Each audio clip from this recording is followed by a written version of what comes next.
I still remember the exact moment my phone buzzed. It was a quiet Sunday morning. You know, the kind of morning where the world feels slow, soft, almost peaceful. I was sipping my tea, scrolling through random memes, minding my own business when a notification popped up. It was from my older sister, Sanaa. At first, I thought it would be something normal. A funny picture. A voice note. Maybe a small complaint about her husband or her office. But instead, it was a single text message. A message that would flip my life upside down. I'm quitting my job. You'll take care of us while I figure things out.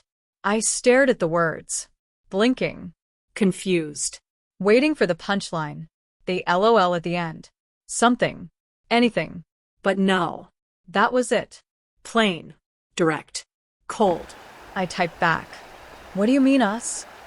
Her reply came instantly. Me and the kids. Obviously. Obviously.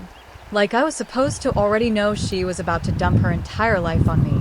I leaned back in my chair, trying to process what I'd just read. Sanaa had a decent job. Not perfect, but stable. She had a husband, well, kind of. They fought a lot, but throwing her job away?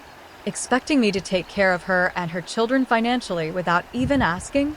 And then came the third message. You're single. You make good money. You don't have responsibilities. It's time you help your family. Something inside me twisted. Not because of the words themselves, but because this wasn't the first time Sanaa had demanded something unreasonable. It was her pattern. Take without asking. Expect without thinking. And if I said no, I'd instantly become the villain of the family. I took a deep breath, trying to stay calm. I wrote, "Can we talk about this first?" She replied, "No, I've already emailed HR. My last day is Friday." My jaw literally dropped. She hadn't even waited for my answer. She hadn't spoken to me. She hadn't even checked if I was okay, or struggling, or capable. She had just decided. And apparently, I was the solution to her new problems. I put my phone down and pressed my hands to my face. Because this wasn't just about money. This was about manipulation, control, entitlement, and a sister who had always acted like my life, my choices, my boundaries didn't matter. The peaceful Sunday morning? Ruined. But that message did something else too. It opened a door, a painful door, to years of history between me and Sanaa. All the times she had used me. All the times she'd guilt-tripped me. All the times she'd made me feel responsible for fixing her messes. And back then, I let her. But not anymore. Not this time. Because this time, I wasn't just going to say no. I was going to show her something she had never seen in me before. A version of me who understood boundaries. A version of me who wouldn't be manipulated. A version of me who was finally ready to push back. But before any revenge, before any confrontation, I needed answers. Why was she quitting? What was she planning? And why did she think my entire life now belonged to her? Little did I know, this wasn't just about her quitting her job. This was about secrets, about betrayal, about a truth so shocking, so deeply hidden, that it would change everything I thought I knew about my family. And it all began with that single text. I picked up my phone again and messaged her. "We need to meet. Today." She replied, "Fine. Come to my place at 4. And with that, the stage was set. A quiet Sunday morning had turned into the beginning of a storm. A storm that would drag out old wounds, break trust, expose lies, and ignite something inside me I didn't even know existed. Because sometimes betrayal doesn't come from strangers. It comes from the people you love the most. And sometimes revenge doesn't come from anger. It comes from finally choosing yourself. I reached my sister's house at exactly 4 p.m. It was unusually quiet. No cartoons on the TV. No kids running around. No sound of dishes in the kitchen. Just silence. And silence in that house was never a good sign. I knocked on the door. After a few seconds, Sanaa opened it, her face pulled tight like she'd been rehearsing anger. No hi. No hug. Not even a smile. Just, "You're late." I wasn't. I was exactly on time. But that was Sanaa. Every conversation had to start with a small jab, a small guilt trip, a small reminder of who she believed had control. I stepped inside. The living room was messy. Clothes piled on the sofa. Cups everywhere. Kids' toys scattered on the floor. It looked like chaos, but something felt off. This wasn't the normal, kids destroyed the place kind of mess. This was neglect, stress, something heavier. And for the first time that day, concern replaced my irritation. I asked gently, "Where are the kids?" She shrugged. "At Mom's." That was strange. Sana never sent the kids to our mom unless something big was happening. I sat down, and she didn't waste even a second. She stood in front of me like a boss addressing an employee. "I'm quitting my job. I'm burned out. I'm done. So you're going to help financially until I find myself again." I blinked slowly, not because I didn't understand her words, but because I was shocked by how easily she said them, how casually she expected me to sacrifice everything. I replied calmly, "Sana, I can help sometimes, yes, but I can't take care of everything for months or years. I have my own life, my own expenses." She crossed her arms. "You live alone. You don't have kids. You have a stable job. You don't pay rent because the apartment is Dad's. You're literally the only one who can help." I felt a familiar sting in my chest. She always did this. Used logic wrapped in manipulation. Turned my blessings into obligations. Made my success sound like a debt. I leaned forward slightly. "But why now? What happened? You never mentioned quitting." For the first time, she looked away. Her voice softened, but not in a genuine way. More like someone trying to win an argument using pity. "You won't understand. Work is toxic. Amir isn't helping. Everything is on me. I'm drowning. And no one cares." That last line hit something in me. Because it wasn't true. I cared. I always cared. More than I should have. But as she kept talking, something felt off. Her words were dramatic, but empty. Like she was reading from a script meant to make me feel guilty. I asked, "Did you talk to Amir? What does he say about you quitting?" Her jaw tightened. "That's none of your business." But it was my business if she expected me to replace her income. Still, I didn't push too hard. Not yet. I tried a different angle. "Okay, what's the plan? How long do you need help? A month? 2? She sat down across from me, her voice firm like she was negotiating a contract. "Until I'm stable. Could be 6 months. Could be a year." A year. She was asking me to become her full-time financial support for an entire year. My heartbeat slowed. Not out of fear, but clarity. This wasn't a burnout crisis. This wasn't emotional exhaustion. This was a setup. A plan she'd already made. Before talking to me. Before asking for help. Before considering how it would affect my life. And the more I looked at her, the more I realized she wasn't stressed. She was confident, relaxed, almost relieved, as if quitting had solved a problem for her, and I was the replacement solution she'd already locked in. Something wasn't right. I leaned back, studying her carefully. "Why did you send the kids to Mom's today?" She froze for half a second. Just half a second. But I caught it. Then she forced a laugh. "Because I wanted to talk to you without interruption." Obviously. Obviously. She kept using that word, like everything she did was normal, and everything I questioned was unreasonable. I spoke softly. "Sana, I will help you. But quitting like this without a plan, without discussing it, it's not fair." She slammed her hand on the table. The sound echoed through the room. "Life isn't fair. You think it's easy raising 2 kids with a husband who barely cares? You think it's easy working a job that treats me like garbage? You think it's easy being a mother? You don't understand anything." Her voice cracked, not with sadness, but with frustration disguised as pain. I kept my voice steady. "Then talk to me. Be honest. What really happened?"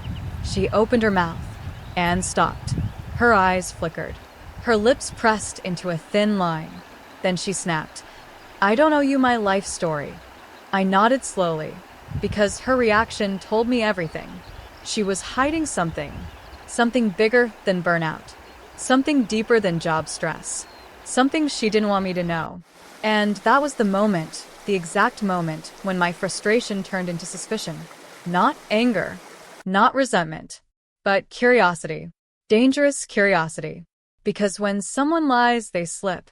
They say too much or too little. They avoid eye contact. They dodge questions. And Sanaa was dodging everything. Finally, she sat back and said, "Look, I've made my decision. Your family. You'll help. That's final. Final." Like she'd already decided the ending to my story. I took a deep breath. Let me think. I need time. Her eyes narrowed. What's there to think about? You earn double what I do. You have savings. You don't even spend money on anything important. This is your responsibility. And there it was. The knife. Not physical, but emotional. Responsibility. That word she'd used my whole life to control me. But this time, instead of guilt, I felt something else rising inside me. A quiet, calm strength. The kind that shows up right before everything changes. I stood up. I'll let you know my decision soon. She didn't see it, but in that moment her power over me started to crumble. Because for the first time, I wasn't reacting emotionally. I wasn't defending myself. I wasn't folding. I was observing. And my instincts were screaming. Something wasn't adding up. And the real reason she quit was going to change everything. Asterisk, asterisk, I walked out of her house with a heavy heart, but a sharper mind. Because the storm wasn't just coming. It had already started. When I left Sanaa's house, the air outside felt different. Colder. Sharper. Like the world had shifted slightly, and I wasn't standing where I thought I had been. I got in my car, but I didn't start the engine right away. I just sat there, staring at the steering wheel, replaying everything she'd said. Her sudden decision. Her confidence. Her insistence that I had no choice. Her refusal to talk about Amir. Her fake guilt-tripping. Her kids conveniently being at mom's. Nothing about it felt real. Nothing felt honest. And when someone's story has cracks, the truth always leaks out sooner or later. I took a breath and finally drove home. But deep down, my instincts weren't resting. They were whispering. Asterisk, she's hiding something. And you're not supposed to find out. Asterisk. That evening, while I was heating leftovers for dinner, my phone buzzed. Mom. Her timing was strange. She rarely called me after sunset unless something was wrong. I answered immediately. Hey, Mom, everything okay? She sighed loudly, the kind of sigh that carried years of frustration and confusion. Your sister dropped off the kids. She said she needed to rest, but she left in a rush. Is everything all right between you two? I kept my voice calm. We talked. Just normal stuff. Why? Mom hesitated, and when she spoke next, her voice lowered. Because she didn't look tired, she looked anxious. Like she was hiding something. My heart dropped slightly. Even Mom saw it. I asked slowly, did she say anything? Anything about Amir? Or work? Another pause. A longer one. Then Mom whispered. She said she quit her job. I closed my eyes. Yet she told me. Then Mom added something that made me sit up straighter. But her manager called here looking for her last week. I froze. My fork slipped from my hand and clattered onto the counter. Her manager? Yes. I think she was supposed to be at work, but she wasn't. He sounded concerned. He asked if she was sick because she hadn't shown up for 3 days in a row. 3 days? 3 whole days? My pulse quickened. Did Sanaa know he called? I didn't tell her. I didn't want to upset her. But something feels off, Beta. Something wasn't off. Something was wrong. Deeply wrong. After I hung up, I didn't eat. I couldn't. Everything I had heard from Sanaa started rearranging itself in my mind. She didn't quit because she was stressed. She didn't quit because she was burned out. She quit because she had already stopped going. Voluntarily. For days. Which meant one thing. She was hiding something big at work. Maybe she'd messed up. Maybe she'd been warned. Maybe she was facing consequences she didn't want to deal with. But instead of owning it, she had turned to me, turned her mistake into my responsibility. turned her fear into my obligation, turned her secret into my financial burden. I felt anger rising, slow, heavy anger, but I pushed it down. This wasn't the time to feel. This was the time to understand. And the first step was finding out what really happened. The next morning, while getting ready for work, something unexpected happened. My phone lit up with a notification. It was from an unknown number. At first, I thought it was spam, but then I read it. Tell Sana she can't keep avoiding us. She has to respond. My entire body tensed. I typed back, "Who is this?" Within seconds, another message appeared. "This is Human Resources. She blocked our number. We need to speak with her immediately." HR. My heart dropped into my stomach. If HR was texting random family members, this wasn't small. This wasn't a misunderstanding. This was serious. And suddenly, everything snapped together. Her panic, her fake guilt trips, her emotional outbursts, her insistence that I had no choice, her confidence that I'd accept everything without question. She wasn't looking for help. She was looking for a cover story, a shield, a replacement income, a person who would blindly support her without asking questions. And she thought I was still that person. The problem was, I used to be, but not anymore. I called the HR number. A woman answered. Her tone was professional, but tense. "Hello, this is Michelle from HR. Is this Sana's brother?" Yes. "What's going on?" She hesitated, like she wasn't sure how much she could say, but her urgency overpowered her caution. "We've been trying to reach Sana for a week. She's missed multiple deadlines, ignored all communication, and left important projects incomplete. We're required to follow procedure, but she hasn't responded to a single message." I didn't speak, not because I couldn't, but because I knew there was more. And I was right, Michelle continued. "We need to confirm if she's okay, or if she has chosen to resign without notice." Chosen to resign without notice. That phrase kept repeating in my head. I thanked the woman and ended the call. Then I sat down on my bed, feeling the truth settle like cold stones in my chest. Sana didn't quit. She ran. She didn't collapse under stress. She escaped consequences. She didn't trust me as a sister. She used me as a fallback plan. And she expected me to trust her blindly, while she hid everything from me. It wasn't burnout. It wasn't pressure. It wasn't exhaustion. It was betrayal. Not the loud kind. Not the dramatic kind. The quiet kind.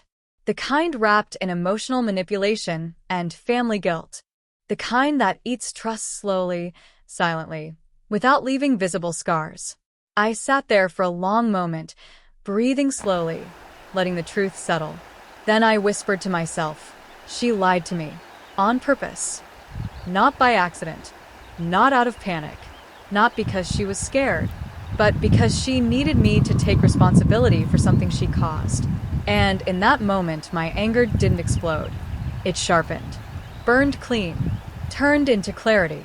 Because if she was willing to lie about something this big, then what else was she hiding? What else was she planning? What else was she expecting from me? And most importantly, why was she so confident I would agree? The answer hit me hard. Because I always had. But this time, she had gone too far. And she didn't know it yet. But her plan was already falling apart. Because I knew the truth. And when truth enters the story, everything begins to change. I didn't sleep much that night. It wasn't fear. It wasn't even anger. It was that heavy, sinking feeling in your stomach when you know something bigger, something deeper, is hiding underneath a problem that already looks bad. Sana quitting her job was the spark. But the fire behind it, I could feel it, like something was waiting to reveal itself.